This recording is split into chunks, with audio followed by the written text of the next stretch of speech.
Had this situation a lot. And the first thing you want to make sure of is that this tenant truly is a good tenant. If the tenant is a good tenant, they have great payment history, the property or the unit they live in is in good condition, right? Like that's gold. Good tenants are hard to find, right? And especially if they want to stay, like I want to help them stay. Now, it is a business and you need to get them closer to market rents, but there are several ways that you can go about doing that. First and foremost is just having a discussion with them and letting them know that you would love for them to stay and you want to work with them to be able to stay, but want them to understand that like I had to pay for this property, which means I do have a mortgage to pay, which means I have to try to get this price up. So I want to work with you. So investors often feel like if the market rent is, let's say in this sense, it's $1,000, right? And they're at 500. So some people may feel like, well, I got to get them up to 1,000. Well, that's not necessarily true.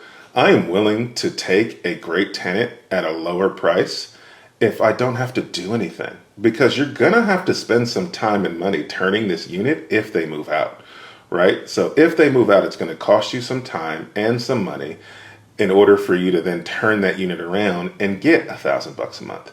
But you may be able to get them up to $700 or $800 a month and not have to do a turn.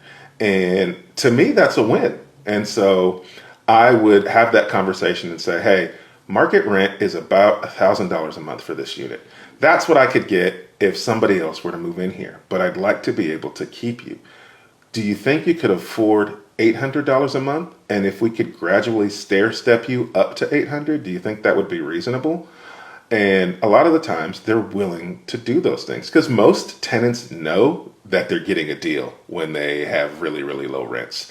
And if you can keep their rent lower than what it would be if they had to move, because they don't want to move. Moving costs money, moving costs time, and then they're going to have to go pay $1,000 somewhere else. So if they can stay, not spend the money or the time and pay 800 or 700, they're probably going to be willing to do that. And then I would work with them on either taking their rent, stair step it up, maybe $50 a month until we get there. Maybe it's $100 every couple of months. Like you and that tenant can figure out what is financially reasonable to step them up to that over time. Maybe it's we go up $100 every 6 months until we get there, right? Like you have to be able to figure that out. But keeping them in that unit, if they're a good quality tenant and they're paying consistently, is gold. You don't have to get them all the way up to market.